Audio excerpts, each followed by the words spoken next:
What's up, everybody? Long time no see, but today we've got a very special episode 2 of the NOTPOGCAST show. And we're going to be talking about some controversial things. Firstly, why I think that Zwift was better in 2021. We've got a recap of the Giro and why it was the most boring Giro yet.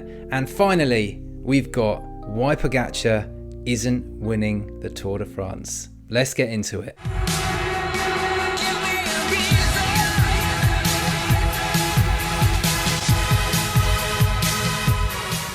So here it is, Kosta. In my opinion, Zwift was better in 2021, and I'll give you some reasons why I think that is true. So firstly, there were loads of new little bits coming out. So Mercury Islands was new, it was all fresh. The community was different because there were loads more group rides. There were different sorts of races. You know, there wasn't any of this, kind of like Zwift-owned races. And I like the Zwift-owned races, but there were kind of more just random races being put on different courses. It feels like now every single race, like in a, particular month is just like a regurgitation of all the old courses. And I don't know, some of the old YouTubers, I just miss some of the old YouTubers that used to do loads of videos. So I know Bike Racing Without Mercy, Phil, he used to do loads of kind of live stream videos, which I absolutely loved. Chris Pritchard, it just felt like the community was buzzing. Whereas, I don't know, now it feels a little bit different, a little bit more polished, which is not a bad thing. But I do think that 2021 was a sweet spot. What do you think, mate?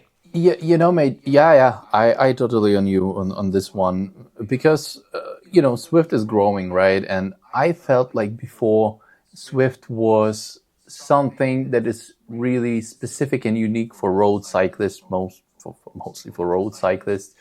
And like previously, if you think about the home trainer, for example, right? The price for the home trainer 5 years ago, it was a bit higher than these days, right? Yeah. I'm not sure when Wahoo released the first Kickr V5. I think it was somewhere around this time, but I'm not sure right now. Anyway, so I would say that the entry point to Zwift, to road cycling, was a bit different. And now I would argue that with hype over Tadej Pogacar, over cycling, Tour de France, Netflix released, Tour de France series, there is more interest in sport. And Zwift try to go more mainstream to attract more clients. And, when it's growing, more people entering. And it's hard to keep this community and hard to keep this vibe together. That's what I feel. And honestly, I do not disagree with anything that you said there. I do think that the community was definitely back in like a growth stage back then. It wasn't kind of... It was growing. It was kind of new. It would come through a little bit of a period where everyone was indoors. So yeah, I don't disagree with what you're saying. And the races, I do think that they kind of now regurgitate, as I said before, the same course on a monthly basis. It's like, I'd like to see a bit of variety. I mean, I love some of the kind of the Austria courses, and I don't know, maybe I'm just being too critical. I don't know. Maybe it's amazing. Oh, yeah. It is good. I'm not saying it's rubbish. I'm not saying that. I'm just saying that I think for me, 2021 was like, that was the best Zwift. But, agree, disagree. Let me know in the comments. What do you think? Is Zwift amazing now? Is it better than it was in 2021? Is it worse? What do you think? Let me know. Right, something a little bit weird. We're going to talk about real life racing, not just Zwift. Ooh. So I said at the start, the Giro d'Italia was, for me, probably the most boring it's ever been. Or was I just having a laugh? No, I was having a laugh. I thought the last week was absolutely amazing. I was a bit weirded out by the first couple of weeks. I don't know what UAE were doing. Firstly, I'm glad that obviously Yatesy won. Spoiler alert for all of those that don't know. You should know by now because it's been over a little while. But yeah, I thought the Giro was really good. Really enjoyed watching it, and just surprised at what happened at the end. I'm just like, it was nice to see Yatesy get kind of, a bit emotional at the end. Like, he obviously really wanted it, and I love to see people win that actually wanted to win. Not saying that Del Toro didn't want to win. I'm sure he would have loved to. And he did, I thought, an amazing job. I thought the first couple of weeks were probably less exciting. The Strada Bianchi stage, what a stage that was. Wout is back. But yeah, Kosta, what do you think? Did you enjoy it? Did you think it was one of the best? Yeah, maybe a couple of words. Yeah, first of all, I think the first week was purely dominated by Trek team, Little Trek, and I think we also have to give a kudo to Mats Pedersen. He is a beast. He is the machine, and he just proved that. And all the sprints, even uphill with Wout van Aert, I don't remember what stage was that, somewhere in the middle, was just raw power. Wow, he's the beast. And yeah, I mean, I feel sorry for Mats because he could win much more if he was not born in the age of Van der Poel and Van Aert. Yeah, so the first week was really about sprinting stages and showing, how little Trek, how fast they are, and Mats Pedersen. But then you said that UAE Team Emirates were supporting Del Toro pretty well. I think the main mistake what UAE made when they were still relying on Ayuso when Del Toro was in Ping. And I don't remember which stage exactly that was, when I think Carapaz attacked, Del Toro followed, but then, they could increase their advantage, but UAE Team Emirates were pulling also with in the main peloton with Ayuso there. It was such a shocking content because, hey, your guy is up front, right? He can make some time on Yates as well. But no, they pulled the whole peloton together because they were still relying on Ayuso. But I don't know, I felt there was something odd with Ayuso this year. Honestly, mate, I will not have you badmouth Ayuso. He got stung by a bee, mate, in his eye. It was ridiculous. I don't know how he even managed to ride that stage. It was just poor awful. Guy. But he's a top quality rider, so obviously something wasn't right there with the way that he was riding. But yeah, it's a bit of a shame, really, because I was looking forward to that kind of battle between Ayuso, Roglic, Carapaz even. Yates, I didn't think Yates was going to be anywhere near, to be honest with you, but Yates, he played a blinder. Jumbo Lisa Bike, no, Team Lisa Bike Visma, whatever they're called, they played a blinder, mate. Yeah, mate. The whole Team Visma, Lisa Bike, I think they did pretty good tactically, especially on the third week. And I remember, Simon, he had some days when he was not really feeling good. He was kind of losing the time, but he was, that's the experience. I mean, he was always there. And even when he felt bad, he just tried to minimize the damage. And that's amazing. The last thing, another thing that I want to ask you about the Saturday, what do you think about Del Toro, and should have he pulled with Carapaz on that climb? Well, as I'm an experienced Zwifter, obviously with lots of real life racing, I'm curious to know. So what do you think?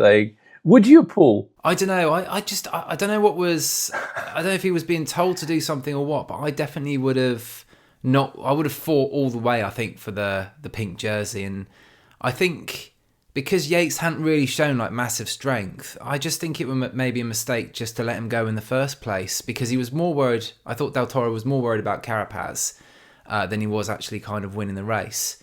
So I don't know, I really felt sorry for Del Toro because he's obviously class. He's a class rider.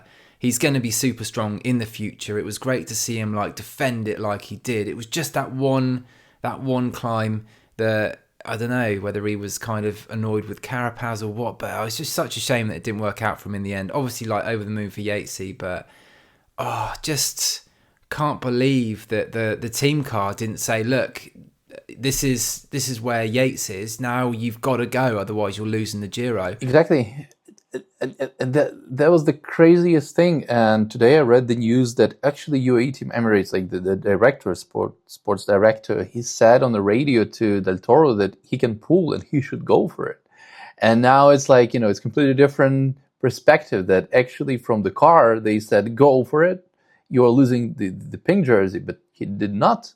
But then at the finish, he made the sprint, this nonsense sprint. And that's the thing.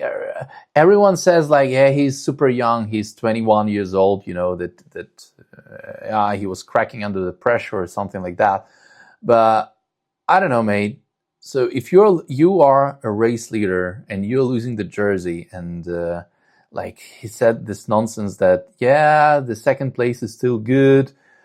I mean, what would be the difference if he tried and then, Carapaz would attack on the last climb and probably he would finish third. But like, on the races, like really when you race, there are no big difference between second and third, to be honest.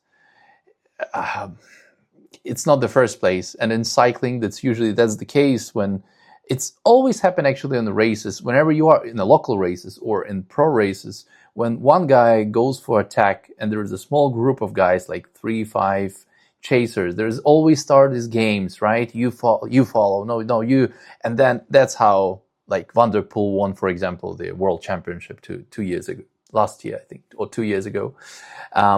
Exactly the same. I feel like exactly the same happened. No, you follow. In cycling, there is only one winner. So, and I mean, if you are holding the pink jersey, I think you need to do everything, or leader jersey, you need to do everything to save this or to be the first one, not thinking about the second place. But, well, there you go. An interesting Giro, one that I was pleased that I stuck with because, as I say, the first couple of weeks weren't brilliant, but we got there in the end, and it was a decent race. Okay, over now to the Criterium Dauphine, which you got the three superstars that are obviously Tadej Pogacar, Jonas Vingegaard, and Remco Evenepoel. So what you thinking, mate? This is like a mini, a mini tour, isn't it? A mini, let's see what's going to happen at the Tour de France. And it's very close to the Tour de France as well, really. So, oh yeah, mate. What do you think is going to happen? Because there's a couple of kind of like, you'd call them hilly stages, and then towards the end of the week, there's a mountain stage. Basically, do you think Jonas is going to be able to keep up with Poggy? Because I know that Remco, I don't know at all, but I'm pretty sure that Remco won't be able to keep up with either of those two. But what do you think? Mate, that's the good point. I would say a bit different. I think for Criterium, Remco should be fine for 1 week race. And I can anticipate that actually Remco might be in at least the second. The thing, you reckon it'll be Jonas? Or Jonas. That's the thing. We don't know the legs and we don't know where the peak form. Obviously, the peak should be for Tour de France for the second week, with second and the third week of the Tour de France.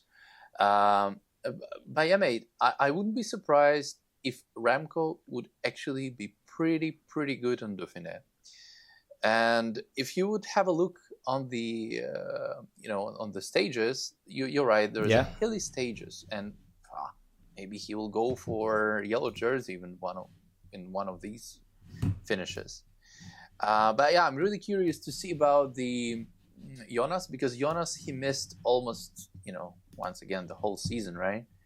The whole spring season. And actually Remco, he was pretty good on classics, so he was already kind of getting back the race rhythm. The problem that I can see with Jonas, that he's not participating in a lot of races, and sometimes you need to be on these races to keep going with the rhythm. So there is something inside the peloton. You need to feel peloton, and it takes time. It takes a couple of races. So I hope that on Dauphiné he will get this confidence to be 100% ready for Tour de France. But yeah, I'm really looking forward for time trial. That's going to be pretty interesting to see. Yeah, because I think that should be Remco, shouldn't it? That Remco should win that one. Yeah, exactly. So Remco might go for I think the second or the third stage, he might go for a yellow jersey, and then for individual time trial, he might get it. And then the thing is, if there would be 40 seconds gap to, I don't know, Poggi, why not? He might even hold it. But I think the seventh stages, that's completely brutal. They have three climbs with high categories. So that's going to be brutal. I'm really looking forward. 131 kilometers, 3 climbs at altitude.